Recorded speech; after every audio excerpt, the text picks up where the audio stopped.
ഇപ്പോൾ BJP സ്ഥാനാർത്ഥിയെ സംബന്ധിച്ച് അല്ലെങ്കിൽ NDA സ്ഥാനാർത്ഥിയെ സംബന്ധിച്ച് BJP സംസ്ഥാന അധ്യക്ഷൻ ഇതിന്റെ തുടക്കത്തിൽ പറഞ്ഞത് ആ നിലയ്ക്ക് വലിയ കാര്യമായി പരിഗണിക്കേണ്ട ഒരു തെരഞ്ഞെടുപ്പായി ഇതിനെ കാണുന്നില്ല, അല്ലെങ്കിൽ അങ്ങനെ ഒരു സ്ഥാനാർത്ഥി പ്രഖ്യാപനത്തിന് മുൻപ് ആ തരത്തിലൊരു ആശയക്കുഴപ്പത്തിൻ്റെതായ ഒരു ശബ്ദം അദ്ദേഹത്തിൽ നിന്ന് വന്നിരുന്നു. ഇപ്പോൾ ഒരു UDFന്റെ ഡെപ്യൂട്ടേഷൻ, അതായത് 2016 BDJSന് നല്ല വോട്ടുകൾ കിട്ടിയ 2021 പിന്നീട് BJP ഏറ്റെടുത്ത സീറ്റ്, അവിടെ വീണ്ടും BDJSന് ഒരു സ്ഥാനാർത്ഥിയെ കൊടുക്കാമെന്ന് BDJSന്റെ മത്സരിക്കാൻ ആവശ്യപ്പെടുമ്പോൾ അവർ ഒഴിഞ്ഞു മാറുന്നു. ഒടുവിൽ BJPക്ക് മത്സരിക്കേണ്ടി വരുന്നു, BJPക്ക് സ്ഥാനാർത്ഥിയെ നിർത്തേണ്ടി വരുന്നു. അവിടെ UDFന്റെ ഒരു ഡെപ്യൂട്ടേഷൻ സ്ഥാനാർത്ഥിയാണ്, അതും കേരള കോൺഗ്രസ് മലപ്പുറം ജില്ലാ വൈസ് പ്രസിഡന്റ്, സംസ്ഥാന കമ്മിറ്റി അംഗം. പെട്ടെന്നൊരു ദിവസം മോഹൻ ജോർജ് BJPയുടെ സ്ഥാനാർത്ഥിയായി, NDAയുടെ സ്ഥാനാർത്ഥിയായി വരുന്നു. ഇത് UDFന്റെ ഡെപ്യൂട്ടേഷൻ സ്ഥാനാർത്ഥിയാണ് എന്ന ആക്ഷേപം ഇടതുമുന്നണിയിൽ നിന്ന്, അല്ലെങ്കിൽ ഇടതുമുന്നണിയുടെ ഘടകകക്ഷിയായി നിൽക്കുന്ന കേരള കോൺഗ്രസ് എമ്മിൽ നിന്ന് വരികയാണ്. ഈ തെരഞ്ഞെടുപ്പിന്റെ തുടക്കത്തിൽ തന്നെ, സ്ഥാനാർത്ഥി നിർണയത്തിൽ തന്നെ, പുതിയ അധ്യക്ഷൻ ഈ തെരഞ്ഞെടുപ്പിനെ നേരിടുന്ന ഘട്ടത്തിൽ തന്നെ BJPക്ക് ഇത്തരത്തിലുള്ള ആക്ഷേപങ്ങൾ നേരിടേണ്ടി വരുന്നത് അഭികാമ്യമാണോ? ശ്രീ ഗോപികൃഷ്ണൻ, നമ്മൾ നിരവധി 24-ൽ തന്നെ ഞാൻ 2 ചർച്ചകളിൽ ഇതേ സെയിം വിഷയത്തിൽ പങ്കെടുത്തിട്ടുണ്ട്.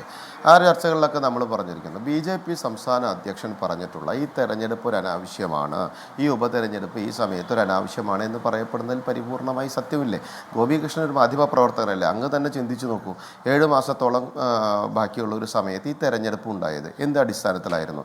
ഞാൻ ചോദിച്ചോട്ടെ, ഇവർ തന്നെ കൃത്യമായിട്ട് പറയുന്നത് എന്താണ്? അൻവർ പറഞ്ഞത്, ഞങ്ങൾ പിണറായിസത്തിനെതിരാണ് പ്രവർത്തിക്കുന്നത്. പിണറായിയുടെ ഭാഗമായിട്ട് പ്രവർത്തിക്കുന്ന ആഭ്യന്തര മന്ത്രാലയത്തിൻ്റെ പോലീസ് അടക്കമുള്ള ആളുകൾ ചെയ്യുന്ന പ്രവൃത്തി, കമ്മ്യൂണിസ്റ്റ് പാർട്ടിയുടെ പ്രവർത്തകർക്ക് പോലീസ് സ്റ്റേഷനിൽ പോകാൻ പറ്റുന്നില്ല, അങ്ങനെ നിരവധി കാര്യങ്ങളടക്കം പല കാര്യങ്ങളും അദ്ദേഹം പറഞ്ഞു. ഞാൻ ചോദിച്ചോട്ടെ, അതിൻ്റെ പേരിൽ അദ്ദേഹം രാജിവെച്ച് അവിടെ നിന്ന് പോന്നു. എന്തടിസ്ഥാനത്തിലാണ്? നോക്കൂ, ഈ നിയമസഭയിലെ മെമ്പറായിക്കൊണ്ടുള്ള MLA ആയിട്ട് ഈ പിണറായി സർക്കാരിൻ്റെ ഇദ്ദേഹത്തോട് കാണിച്ചതോ അല്ലെങ്കിൽ നിലമ്പൂരിനോട് കാണിച്ചോ പ്രവർത്തിക്ക് എതിരെ പോരാടുകയാണോ അദ്ദേഹം ചെയ്യേണ്ടിയിരുന്നത്? അതോ രാജിവെച്ച് വന്ന് ഇവിടെ പുറത്ത് വന്ന് പറഞ്ഞ് ഇവിടുന്ന് പോരാടുകയാണോ ശരി? നിങ്ങൾ അധികാരമുള്ള അൻവർ പോരാടുന്നതാണോ, അത് ജനങ്ങൾക്ക് വേണ്ടി പുറത്തുനിന്ന് പോരാടുമ്പോഴാണ് കൃത്യമായിട്ട് അവർക്ക് കാര്യങ്ങൾ ചെയ്തു കൊടുക്കാൻ ജനങ്ങൾക്ക് സാധിക്കുക? ആ സീറ്റിൽ നിന്ന്, ഭരണപക്ഷ സീറ്റിൽ നിന്ന് തൊട്ടുപുറത്ത് മാറി പ്രതിപക്ഷ സീറ്റിലിരുന്ന് താങ്കൾ ചെയ്ത പ്രവൃത്തി ശരിയല്ല എന്നും താങ്കൾ ചെയ്യുന്ന ശൈലിയും ശരിയല്ല എന്നും പറയാൻ എന്തുകൊണ്ടാണ് അൻവറിന് സാധിക്കാതെ വന്നത്? അപ്പോൾ ജനങ്ങളുടെ മേലെ അടിച്ചേൽപ്പിക്കപ്പെട്ട അനാവശ്യമായ ഒരു തെരഞ്ഞെടുപ്പാണ് ഇത് എന്ന് കൃത്യമായ ബോധ്യമുണ്ട്. നമുക്ക് എല്ലാവർക്കും ഉണ്ടെന്നേ, ഗോപികൃഷ്ണനുണ്ട്, എനിക്കുണ്ട്, എല്ലാവർക്കും ഉണ്ട്. പിന്നെ ജനാധിപത്യ വ്യവസ്ഥയിൽ ഒരു തെരഞ്ഞെടുപ്പ് പ്രഖ്യാപിക്കപ്പെടുമ്പോൾ സ്വാഭാവികമായിട്ട് രാഷ്ട്രീയ പാർട്ടികൾ എല്ലാവരും മത്സരിക്കേണ്ട ഉത്തരവാദിത്തം ഉള്ളതുകൊണ്ട് മത്സരിക്കേണ്ട കാര്യം കൃത്യമായി നടപ്പിലാക്കുന്നു എന്ന് മാത്രം. അവിടെ നിങ്ങളൊരു കാര്യം മനസ്സിലാക്കേണ്ടത്, അപ്പോഴും ഇവിടെ ചർച്ചകൾ വരുന്ന എന്താണ്?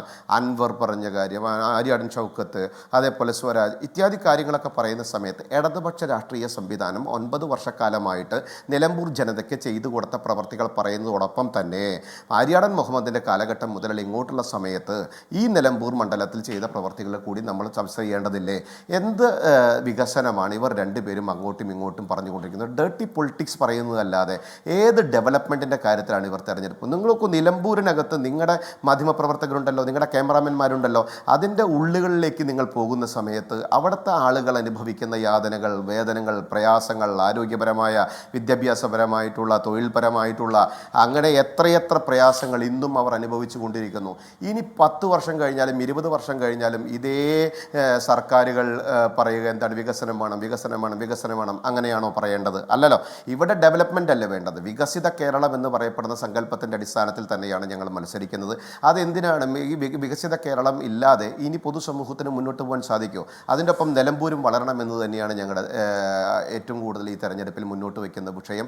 ഇവർ ഇപ്പോഴും പറഞ്ഞുകൊണ്ടിരിക്കുന്നത്, അൻവർ എന്താണ് പറയുന്നത്? 9 കൊല്ലമായിട്ട് അൻവർ പുറത്തു വന്നിട്ട് പറയുന്നത് അവർ ചെയ്ത് തെറ്റാണ്. എവിടെയായിരുന്നു അൻവർ 9 കൊല്ലം? അതായത് മോഹൻ ജോർജ് എന്ന സ്ഥാനാർത്ഥിയെ നിങ്ങൾ അവതരിപ്പിക്കുന്നത് മലയോര ജനതയുടെ പ്രതിനിധി എന്ന നിലയാണ്.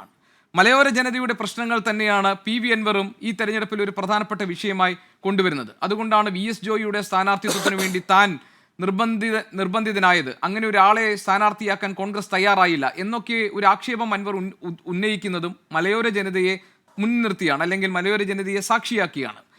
മോഹൻ ജോർജിനെ നിങ്ങൾ അവതരിപ്പിക്കുമ്പോൾ, നിങ്ങൾ ഇപ്പോൾ കഴിഞ്ഞ ഈ ലോക്സഭ, പ്രിയങ്ക ഗാന്ധി ജയിച്ച വയനാട് ലോക്സഭാ മണ്ഡലത്തിലേക്ക് നടന്ന ഉപതെരഞ്ഞെടുപ്പിൽ BJPക്ക് ഈ മണ്ഡലത്തിൽ 17,000 വോട്ടുകളാണ് ലഭിച്ചത്. ഇപ്പോൾ 2021 ബി ജെ പിക്ക് ലഭിച്ച ഏതാണ്ട് എനിക്ക് തോന്നുന്നു 9,000-9,000 വോട്ടുകൾ.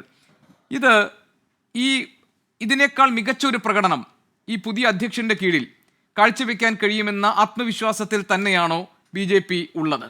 മോഹൻ ജോർജ് എന്ന സ്ഥാനാർത്ഥിയെ നിങ്ങൾ അവതരിപ്പിക്കുമ്പോൾ പരിപൂർണമായിട്ട് അൻവർ മലയോര കർഷകരുടെ പ്രയാസം പറയുന്ന സമയത്ത് ഗോപികൃഷ്ണനും എനിക്കും അതുപോലെ തന്നെ ഇത് കാണുന്ന പൊതുജനത്തിനും എന്താണ് മനസ്സിലാക്കുന്നത്? 9 വർഷക്കാലം ഇരുന്നിട്ട് മലയോര ജനതയെ അൻവറിന് കാണാൻ സാധിച്ചില്ല.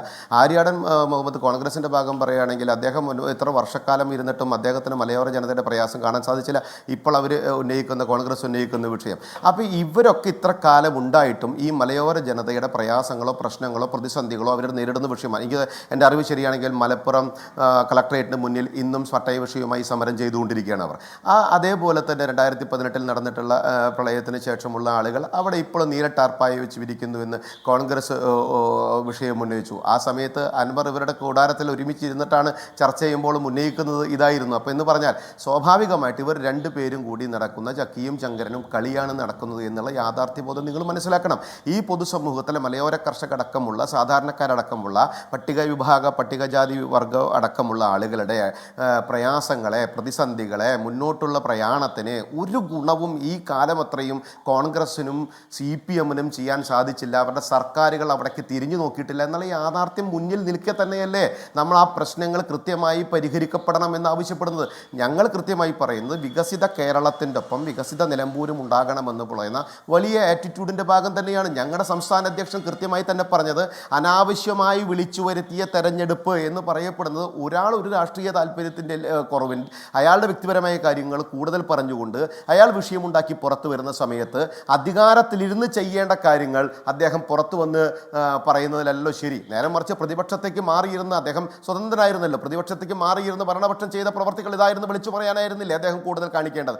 അപ്പോൾ ഇവിടെയൊക്കെ ഇവരുടെ രാഷ്ട്രീയ താല്പര്യങ്ങളും ഇവരുടെ സ്ഥാന താല്പര്യങ്ങളും മാത്രമാണ് മുന്നിൽ നിൽക്കുന്നത്. കേരളത്തിലെ സാധാരണക്കാരായിട്ടുള്ള ജനങ്ങളെ കയ്യിൻ്റെ വെള്ളയിലിട്ട് അമ്മാനമാടിക്കഴിഞ്ഞാലും അവർ സഹിച്ചോളും എന്നുള്ളത് കൊണ്ടാണല്ലോ ഇവർ ഈ പരിപാടികൾ മുഴുവൻ നടത്തിക്കൊണ്ടിരിക്കുന്നത്. അവിടെയാണ് ഗോപികൃഷ്ണ അൻവർ പരാജയപ്പെട്ടിടത്ത് ഇവരുടെ സർക്കാർ എന്താ ചെയ്തത്? ഇവരുടെ CPM മിഷണറി ഉണ്ടായിരുന്നില്ലേ? ഇവർക്ക് അത് കൃത്യമായി ചെയ്യാമായിരുന്നില്ലേ? ഇവരെന്തുകൊണ്ട് ചെയ്തില്ല? ഇവരെന്തുകൊണ്ട് നിലമ്പൂരിനെ ചേർത്ത് പിടിച്ചില്ല?